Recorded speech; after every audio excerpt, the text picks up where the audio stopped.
Hey fellow Terrarians, today is a very special video. We're gonna fight the Dungeon Guardian as the very first boss in the playthrough. Okay, so this is a challenge I wanted to try for a long time and previously unsuccessful, and I wanted to do it without any arenas, without any fancy prep, just in the open, and let's do it. Let's just drag the boss out immediately. Okay, as you can see here, I set up a spawn point just to be able to quickly teleport instead of just running away from the boss, because it's very challenging. And here we are trying to drag the boss immediately to the open, a more convenient area, so that we have enough room to fly around. Okay, so to remind you guys, this is again pre-boss gear. Okay, so that means essentially you're fighting this boss as the first boss in your playthrough. Okay, so is it possible, how hard it is, and what gear we need to obtain in order to succeed, what strategies to use. So this is what this video is all about. As you can see here, we're dragging the boss gradually to the forest biome, and I have my spawn area here somewhere. Okay, so why? Because I think this area of the map is more convenient to run around. As you can see here, it's more or less flat. Like I said, no arena, no special prep, no cheese. Okay, well, I mean, you can say, well, you have mobility, but that mobility is obtainable before fighting any boss. Okay, so this is pre-boss pretty much gear. So what am I using here? Essentially, as you can see already, I'm using a mini shark for speed, essentially for hitting as many bullets as possible, right? So as landing as many hits as possible on the boss, because the Dungeon Guardian is a very special boss. It's unique in a way that, well, on Classic, as you can see, the boss has 10,000 HP. Now, what's worse is that it has an incredibly high defense. That is, even if you use, let's say, weapons such as Star Cannon, for example, right? So you'll be still dealing 1 damage per hit. So there's no point now even for preparing for this fight. You essentially need to maximize damage per second, okay, hits per second, and that is where Mini Shark, especially one rolled as rapid or hasty or anything like that, or Unreal, will be super useful, right? So, but I mean, I got rapid, which is fine. This modifier gives me both speed and velocity of bullets, right? So, which is perfect. And that's about it for the weapon, right? So the cheapest bullets, musket bullets, would work just fine for this fight. Okay, so that's makes it easy. So obviously, if you are running out of bullets, essentially, or using potions of reservation, armor conservation, and also ammo box and armor, such as, for example, if you're pre-boss still, then you can use fossil armor, right? So it gives you 20% chance to not to consume ammo. Okay, so now moving to the gear, right? So we need, this boss is pretty fast, so outrunning horizontally would be challenging, very challenging. So your best bet is going diagonal and vertical mobility.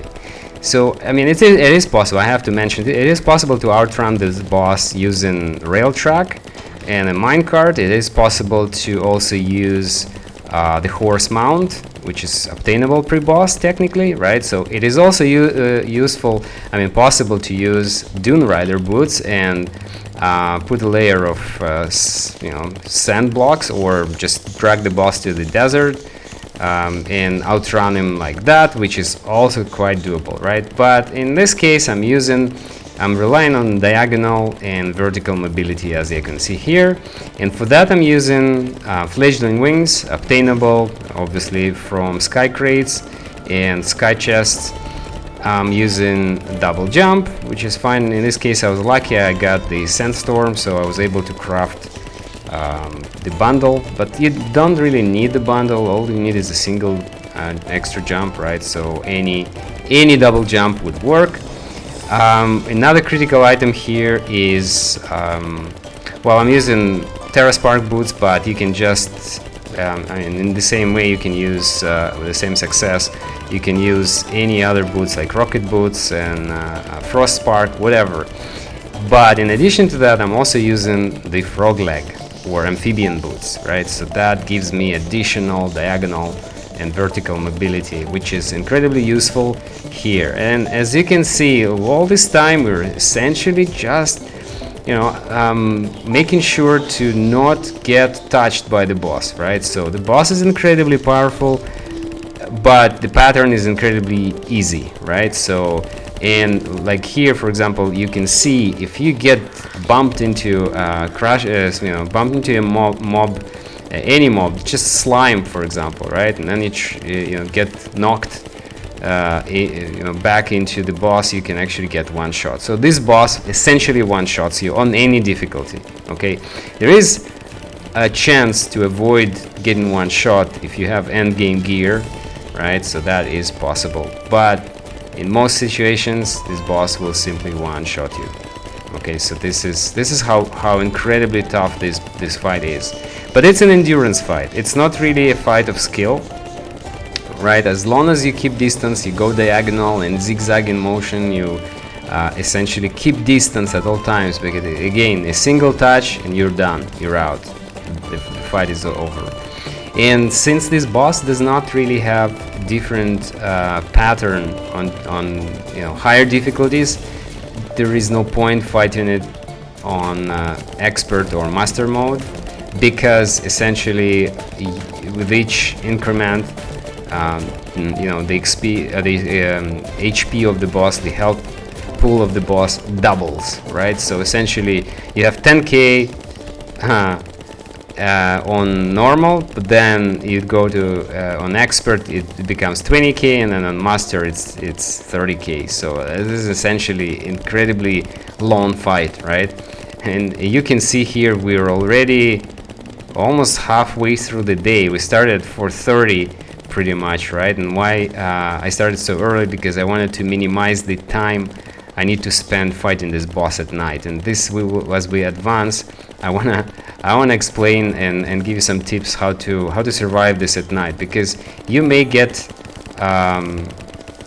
you know, one way to fail this challenge is actually, you know, drag this battle into night time, and then at night you are essentially getting overwhelmed by mobs, right? So you have demon eyes, you have zombies, and you get knocked back easily into the boss, and then you can just get one shot, right? So for that we need to have additional level of preparation, and we'll get to this shortly.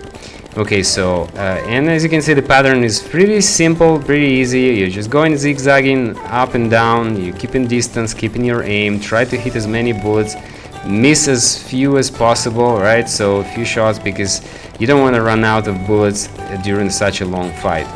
And now you may be wondering, why the heck do you even need to fight this boss? What's the point, right? So other than just bragging rights? Well, not just that. This boss drops a special cosmetic pad, so essentially bone toy, which you can use to summon a pet baby dungeon guardian. And this pad is nice to have. I mean, it's well, if you want to complete your collection, but also for the challenge itself, right? So because this usually when players, beginners especially, encounter this boss while trying to, let's say, get inside the dungeon before Skeletron is defeated, I mean, they learn the hard way that, you know, it's an instant death pretty much, right? So there's no way to survive, and they keep dying if they keep trying, right? So unless using some cheesy tactics, fancy arenas that allow you to pretty much, you know, almost AFK fight this boss using rail tracks and whatnot, it's quite possible. Yes, I agree.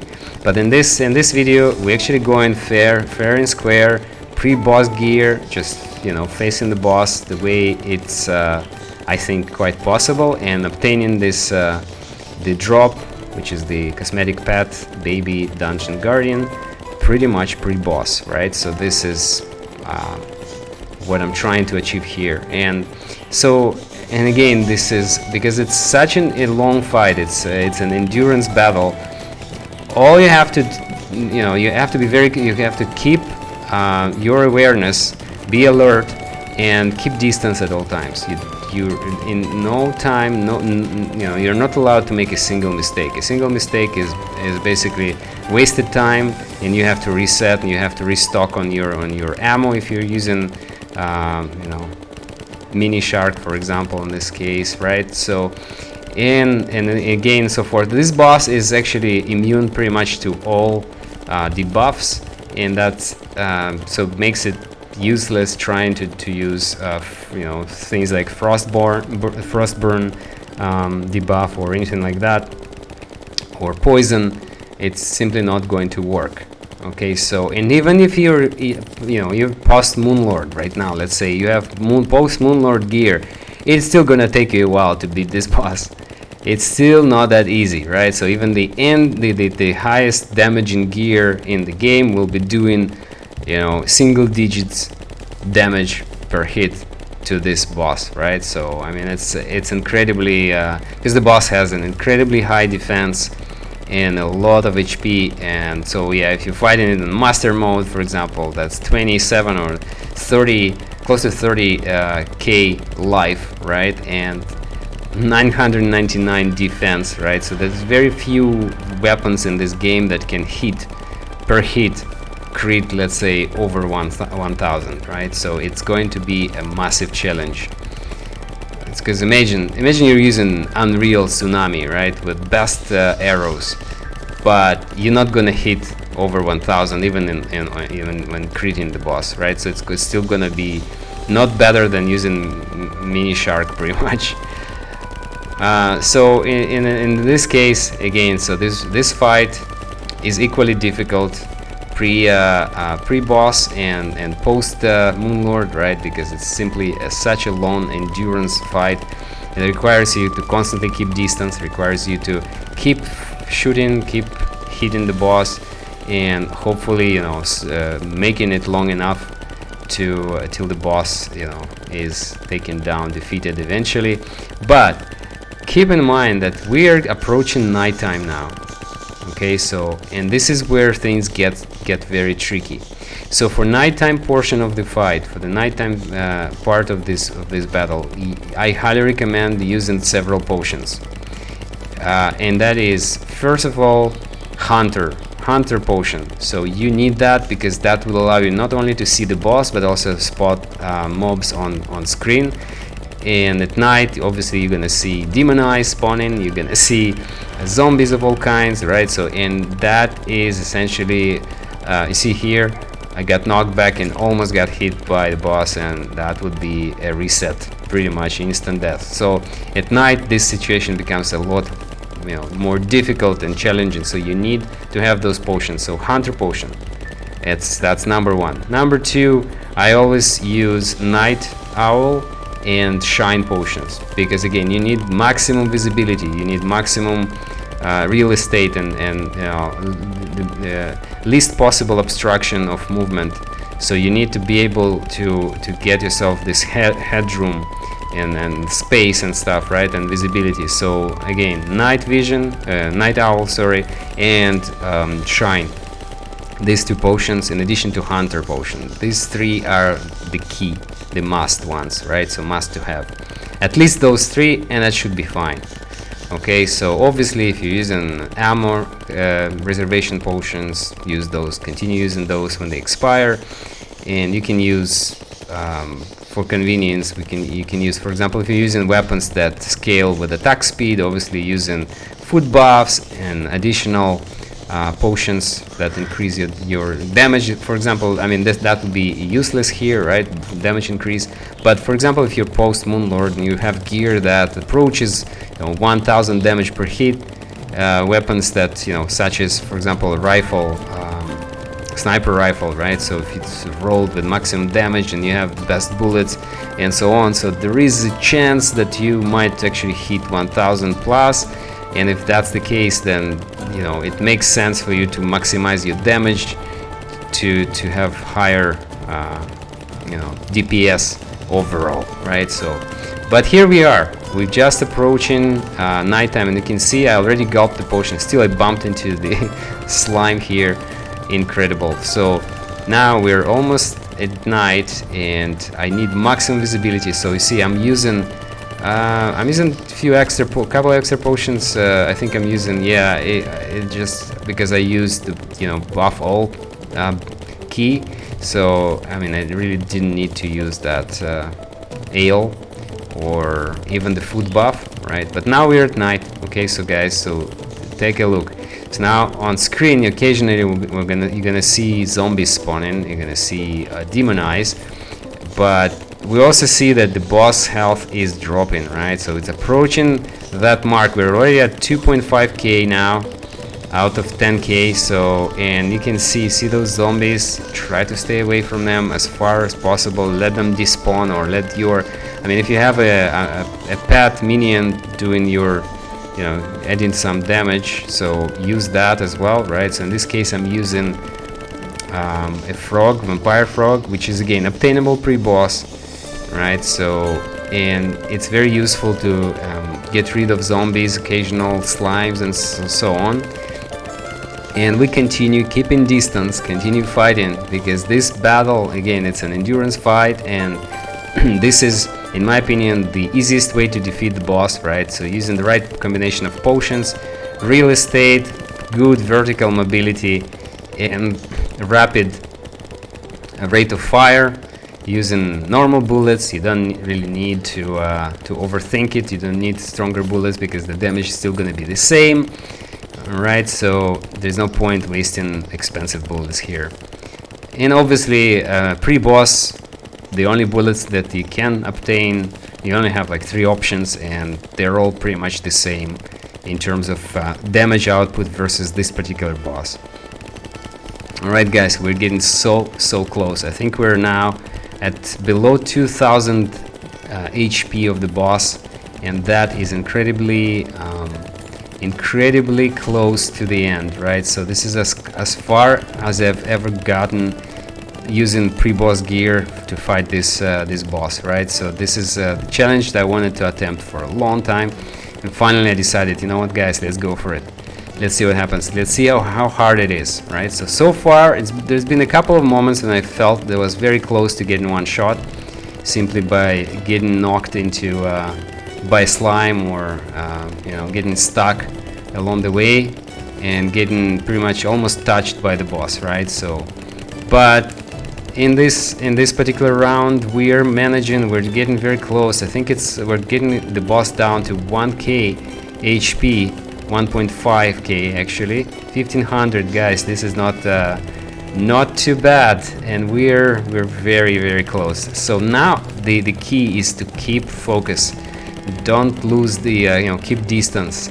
Don't lose track of keep an eye out on those demon eyes and zombies that spawn occasionally. Don't let the boss corner you. Don't let those mobs knock you back into the guardian dungeon guardian. Okay, so in this case, this is so far we're successful, but let's see. I mean, it's not over yet. We still have 1000 HP to drop. Oh man, that was so close. Did you see that? That was basically playing with fire here, because again, one touch, you're done. And another interesting thing, so essentially the stats of the Guardian are identical to the stats of the Skeletron when trying to attempt to fight the Skeletron during daytime. So, you know, if you fail to defeat Skeletron during nighttime, and you drag the fight into daytime, essentially at 4:30 AM you're gonna have Skeletron transform into the same formidable opponent. So essentially maximum defense, incredible defense, right? So I think we're talking about 1000 defense, right? So incredible. And same speed, same pattern, no more skulls, no more hands, essentially just spinning head that will one-shot you regardless of your gear. Unless, of course, let's say you're using hallowed armor, or you're using brain of confusion, and you have additional gear that allows you to occasionally, you know, has a chance to avoid getting hit. So in this case, you you may get hit a couple of times and still survive, right? So that's great. But we're getting so close, guys, so close. Is it possible that finally we're gonna get it this time? So 400 HP to go, and we keep rolling, right? So, and if you look at the damage per second ratio here, yeah, we're barely scratching 10 DPS. That's crazy. So it's like more 7, 8. Occasionally you'd see higher numbers, but those are because of the zombies that get hit. If you actually focus on the boss itself, it's probably going to be 7, 8 damage per second. Yeah, incredibly low. So this is how hard it is, right? So again, mobility is key. Mobility is king. Frog leg, absolutely must, right? So for vertical mobility, you need the wings, you need the balloon, the double jump.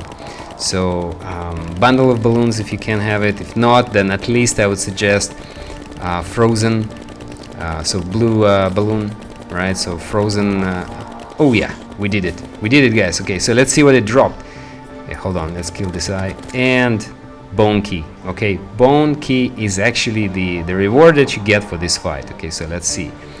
Boom. So now you have your own baby dungeon guardian, guys. So it is doable. As you can see, you can essentially do it even pre-boss, right? So if you set this goal, no arena, no fancy, no cheese, no nothing, right? So first boss is going to be dungeon guardian, right? It is doable, absolutely possible. So follow these suggestions, right? So mini shark, I would suggest something like rapid or anything like that, and with additional speed, right? So normal bullets, fossil armor, shield of Cthulhu, bundle of balloons, frog leg or amphibian boots, normal boots or frost spark in this case, wings and a dash, right? So essentially all your gear and all it takes. All right, guys, thank you for watching and see you in the next video.